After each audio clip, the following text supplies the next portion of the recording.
Hello everyone, it is Joe. I'm giving you a Blackberries eye view of me. Do you see them? I don't know if you can see the colors very well. There they are. But there is an abundance, just so many. Can you see them there stretching out? There's an abundance of ripe blackberries here, and I'm totally going to eat them while I talk with you. Mm. I didn't see these. They were tucked away behind something else, and there's probably a dozen of really ripe ones right here. As I'm out, hiking around and doing my thing, I often run across blackberry bushes this time of year. It's early June, I guess. I think they came out maybe the last week of May. I'm in North Georgia, so wherever you are, the seasons may be different, but you know what I mean. It's really wonderful to just walk off into the woods and have a little snack. I'm no forager. I'm no, live off of your own devices in the woods kind of guy.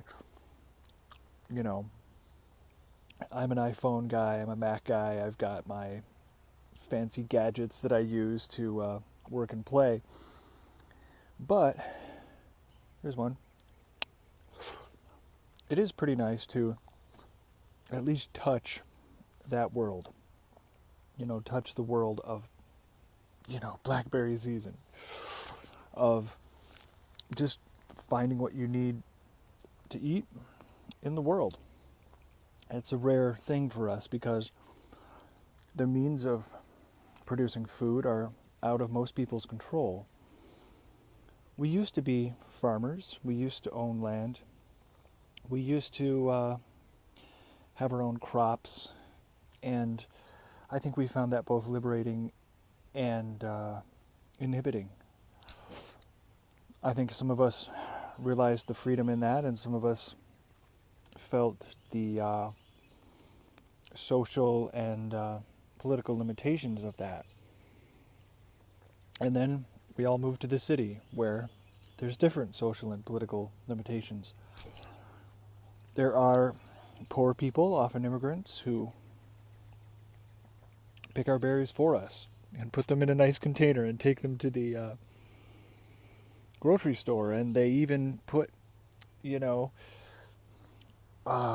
some charming little basket or paper bag or whatever it is that reminds us of, farm life or living on the land. And, that's a different set of trade-offs. Neither one is good nor bad. I'm not here to make judgments. I'm just saying it's a nice change of pace to be looking around this place. I hope you can see my face through most of this video because I am picking and consuming tons of blackberries. There we are. I just got 4 more. It's really neat to see them come into ripeness because they don't come all at once. And for the first week or so, it was only a few here or there, but they're starting to ripen more and more. There was the early ones just to be excited about the fact that they were there at all. And now I can easily just walk off into the woods. Well,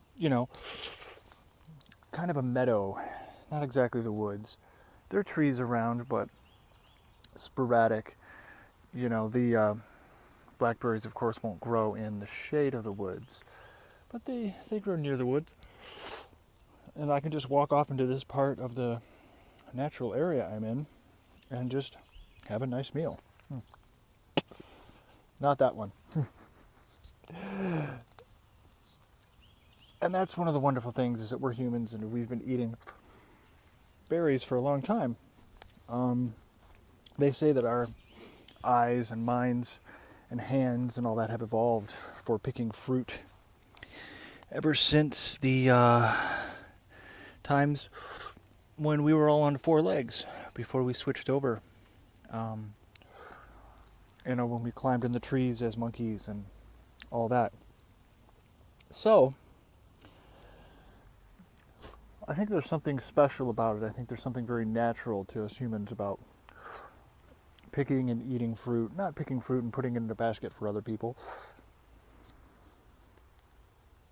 or eating fruit that other people have picked for us, but simply going to the vine, grabbing one, trying not to get stung by the thorns, accepting it when we do,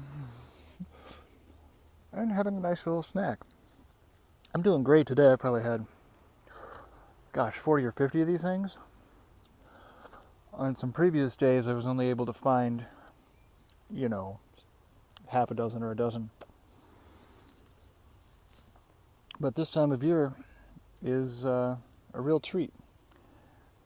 And, I find lessons in all things. Like, when I drop one, okay, that one will go to seed. Or maybe another creature will snap it up. And that's good. All the creatures need to eat blackberries. Well, maybe not all the creatures, but those of us who get nutrition and pleasure from them sure need to eat them. So, yeah, letting things go, but getting most of them, having a good time.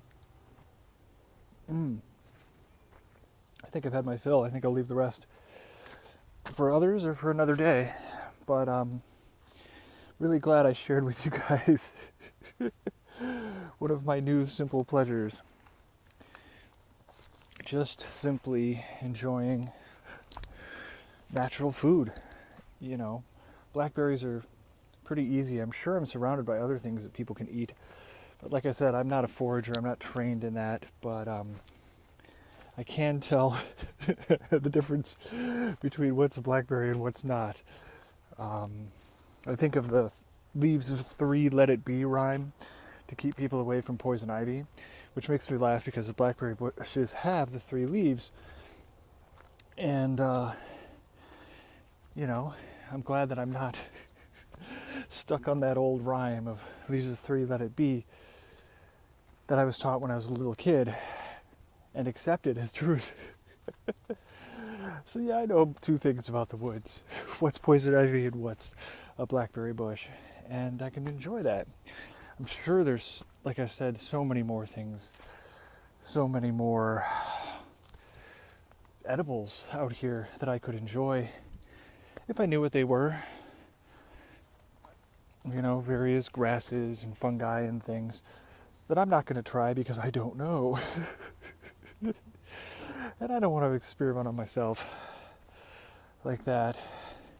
I'm grateful to the humans through the mists of time who did experiment, who learned which foods were good and bad, who saw someone eat something and then get sick from it and taught everyone else not to eat it, And to those people who were willing to try something new just to see if it was tasty or not. Heck, I'm very grateful to those unnamed souls who taught us all what was healthy and what was not.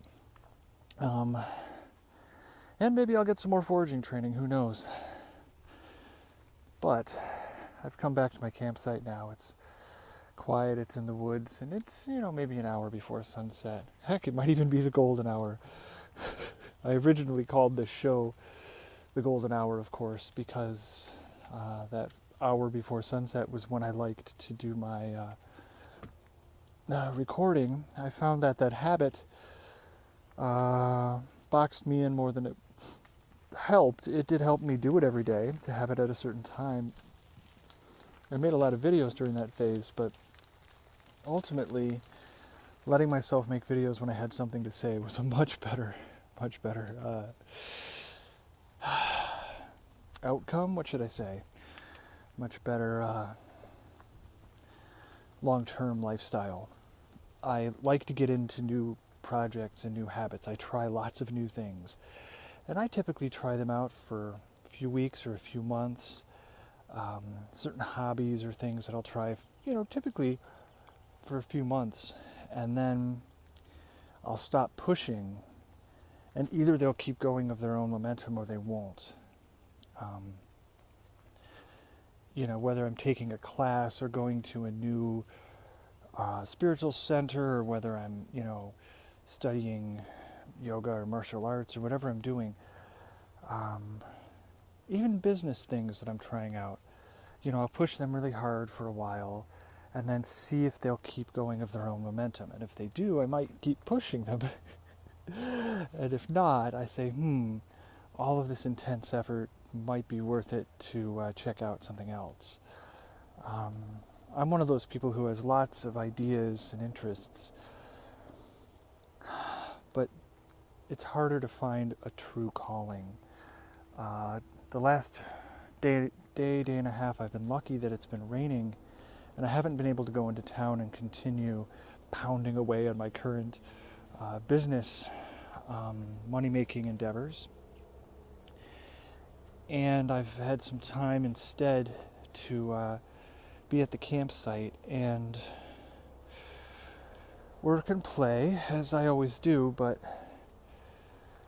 also to really just feel into myself more. If there's anything that I'm really trying to get out of this trip, I call it a trip, but it's become a lifestyle. I guess I still don't know if it's a permanent lifestyle. Sometimes I make great money at it, sometimes I don't. I'm still walking that path of trying to, be a full-time traveler. That being said, I've done it for 10 months in a row. Financially, I'm still holding on. Currently, I'm trying out some new things, so I'm living off savings while I'm trying to get some new income streams up and running. So, we'll see how it goes. I'm still holding on to an old income stream of writing and working on some new e-commerce things, trying to connect people with products. And of course, like I mentioned to you guys a minute ago, it's really about finding that core belief, that core kind of heart purpose to my life.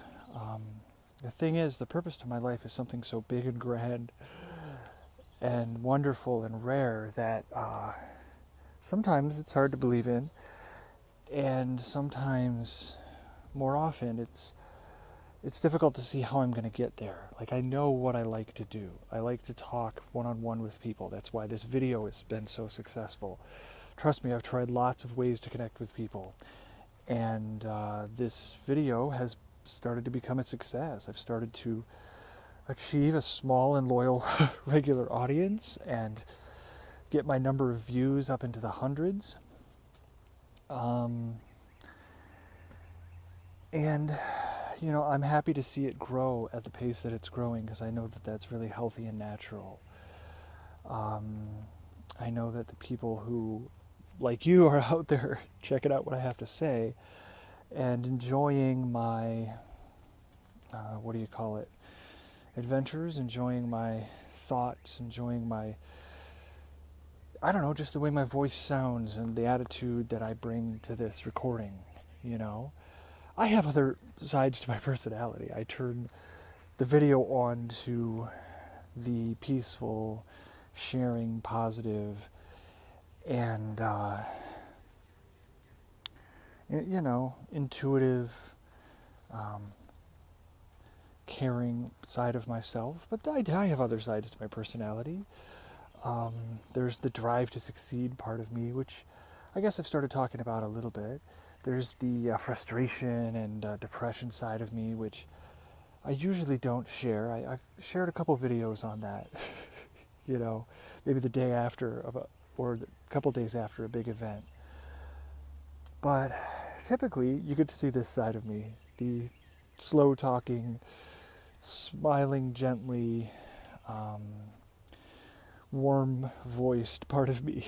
And that's good. This is the part of me that I really want to highlight and that I want to focus on, and that I see as the ultimate kind of path through all of my mental and emotional stuff to where I really want to be, which is, of course, the study of intimacy, the study of what is possible when typically two people come together in intimate ways. In our culture, intimacy almost always means sex. It's a euphemism for people who are afraid to use the word sex. But ultimately, intimacy is something completely different. Friends are intimate. Teacher-student relationships are intimate. there are different types of intimacy. Um, the kind that I'm most interested in learning about and cultivating is not sexual, but maybe sex light, like Bud Light. Something, what should I say? Something less than, full on physical sex, penetration, copulation, that kind of stuff. That's not really what I'm looking at. Typically, when we become intimate with people, especially with people we're attracted to, which for me is a prerequisite for the kind of intimacy that I'm talking about. Friends, students, and teachers, those kind of people share a small piece of intimacy that is perhaps less dramatic and maybe safer and more stable, but not quite as intense as physical and romantic attraction. When people, both desire the other person, for their physical attributes or for their, maybe their status or the amount of money they have and all those basic things that people find attraction with. And then also, hello everyone. Hi there, it is Joe again. I got cut off because the phone died, and now I'm inside my tent because I need to charge up. So, even though it was a nice backdrop to have the, early evening light going on, I hope you can see a little bit of it on my face. But practically, I don't feel like carrying around my spare battery while I record, so we'll do it this way. Anyway, to pick up where I left off, I was describing a particular type of intimacy which is less than the kind of uninhibited intimacy that leads to sex, and that is sex. But what I'm talking about is an intimacy fueled by love, physical attraction, attraction to status, relationship drama, all that stuff, and the bonding, the mutual need for the other person to need them, all that stuff that comes along with the basic attraction. That's what I'm talking about. I have found my most amazing moments with other people to have been fueled by that passion, but not taking it to its normal conclusion, not taking it to the conclusion of more and more intense physical acts and emotional dramas and all the rest, but really what we can enjoy, what we can almost sidestep into, taking a side path as we're running with our partner joyfully down this path towards, sex and relationships and drama and all the rest. We can kind of take this side path. Maybe it's the path less traveled. Maybe it's a side quest for you gamers out there, but the idea is we're going to a different place. We're using this fire that we feel for each other to, realize that we're not two, but we're one. To realize that we're the divine, to see the divine in each other and to dissolve as two entities into that one. And I'm not really speaking in metaphors here. I'm really talking about things as they really are. There's an illusion of separateness that is our life here on Earth or wherever. If we live on Mars someday, it'll be no different. But you get the idea. In this reality, which for most of us is this planet, in this reality, we have this illusion of separateness. And, it's like a theater, it's like a play, it's like they drag out a few tall, plywood trees and some plywood bushes, and we think that, oh, yes, we must be in a forest, and then we follow along with the story. But everything we're looking at is just the setting of the story. It's just the set. It's just, some very diligent theater workers have hammered and nailed and painted all of these settings and all of these backdrops for us. They're not going to last forever, but they'll last a little while, and it's an illusion. And sometimes, in moments of great love, we can see past the illusion to the white, all-encompassing light of the divine that is us and is everything else. And anyway, that type of intimacy, using romantic and sexual and, what should I say, beauty and status-driven attraction to trigger something far more interesting, is one of my great desires. It's my great path in life. There are many things that go along with it. The practical things of self-development, or different types of thoughts or habits that we can have, different attitudes we can have to make ourselves happier and more open every day. Of course, keep our relationships going so that we can have magical experiences, and have the courage to get into relationships. When we've been hurt, all that is important to me as well. And I deeply hope to... this is a new thought for me, so it's hard. I don't know if you can see me squinting, but that's one of my emotional tells. I really hope to show and share with as many people as I can the type of intimacy that I'm talking about. Of course, the intimacy that requires attraction and all the rest. I can't have that with everyone because I'm not attracted to everyone. But among the people in my, particular demographics that I like, I hope to experience that with as many people as possible. Have what I call starlight experiences because of the white starlight that, I can have with a very close, intimate partner, and really explore the landscape of that place. It's like lucid dreaming, you stumble across it once in a while and it's like, wow, how could I explore this landscape all the time? And some of us do. I dabble with it. Some of us get into it very hardcore, keeping dream journals and really working actively with their lucid dreaming life. It's not something I've done. I find myself in lucid dreams, and I find myself choosing the direction of a dream, enjoying, different scenarios in dreams, but, only a little bit lucid.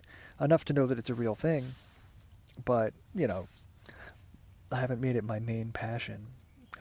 Like I said, my passion is you guys. My passion is connecting one-on-one with people. And I can connect one-on-one with everybody. That doesn't mean to the extent that I can with a lover. But, with everyone, when people are together, just the two of them, there isn't as much of a social pressure for people to impress each other. Of course there is, but not as much as in a group. People are more likely to open up to each other when there isn't a third or a fourth or a fifth or 100th other person there to potentially judge them or reject them for being different than the group. So, the smallest possible group you can have, which is 2 people, to me is a very powerful number. So, I encourage all of you to do the very, very little things you can to connect a little more with the people around you. I'm practicing this um, as a gateway, as a beginning to, you know, the deep stuff. But I'm practicing, holding someone's hand a little longer than necessary when I shake their hand. Um, Especially if it's someone you might be attracted to. That it's a good way to flirt. Um, don't be creepy about it, of course, as if creepy people knew they were doing it. But seriously, if you want to connect with someone more, shake their hand and then just don't be the first one to let go. Don't grab onto them longer than they want to have their hand held, but just don't be the first one to let go. I did this with a woman a few days ago. We had spoken for a while. I had gone up and started a conversation. We spoke for a while, and we seemed moderately interested in each other. Just another interaction with someone of the hundreds or thousands of people in town we might be compatible with. Not a biggie, but, a little conversation. And we ended up shaking hands at the end of the conversation, which is a little awkward between people who might be attracted to each other. And I held onto her hand slightly longer than would be normal for a handshake. Typically you grab someone's hand, you shake up and down, that you let go as fast as you can. And I just held on to it a little longer.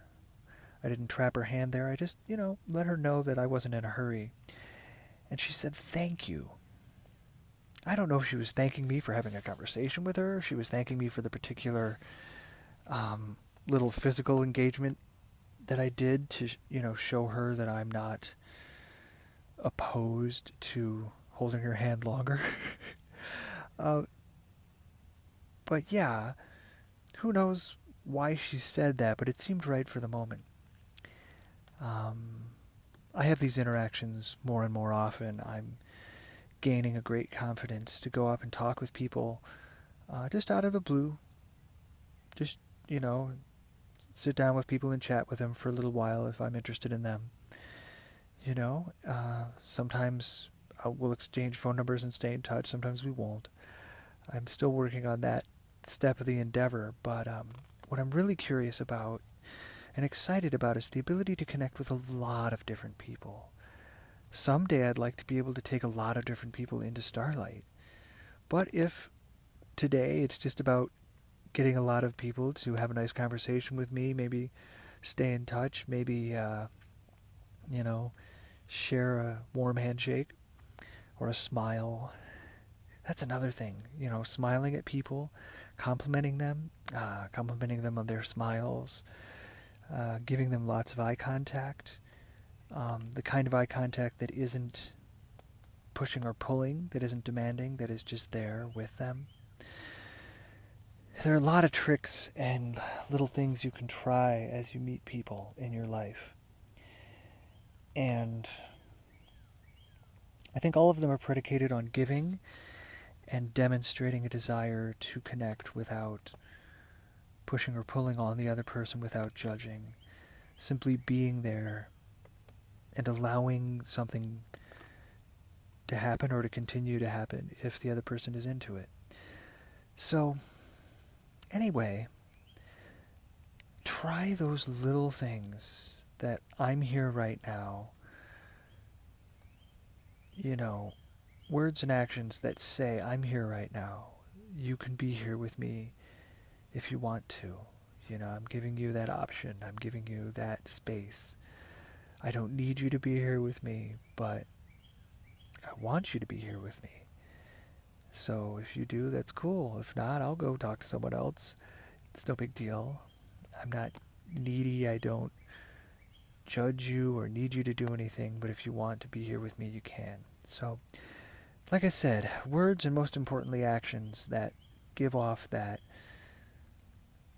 non-needy, unconditional love can trigger interesting moments. They can trigger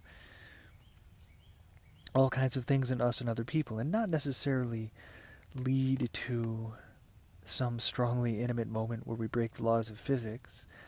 Occasionally it will, but it'll do lots of other things. It'll trigger happiness and heart opening in us and in other people. It'll help them connect with other people that aren't us. It'll help us connect with other people that aren't them. And in our very lonely world, we found lots of ways to connect, like we're connecting digitally right now, that aren't face-to-face, intimate, one-on-one encounters where we can actually feel the other person's energy, really pick up on all the nuances of them. Instead, we have digital communication, which allows us to communicate over distances and at great speed, but not necessarily in great quality. And I'm not a Luddite. I love technology. I'm not saying that we should, put the cell phones away and, stop playing with your phone and talk to me. Like, a lot of people, maybe older people in general, who aren't as comfortable with technology, but everybody, I've done it myself. Sometimes we just get frustrated if the other person, for example, wants to be using a digital device while we're talking to them. I don't tolerate that. I just end the conversation and walk away without any explanation. I just end it when someone shows that they're only partially interested in talking with me, by looking at their phone. It's just cowardice. It's just fear. And we all have fear and cowardice in us. I don't want to be judgmental about that, but that's just what people are doing. When people act distracted when someone is speaking to them, that's a way of saying, I don't want to speak with you, but I'm afraid to tell you so. So, we as confident people can refrain from doing that to others and simply walk away from someone we don't want to talk to. They'll get the picture pretty fast. We don't need to start a big conversation. We just walk away. We just end it.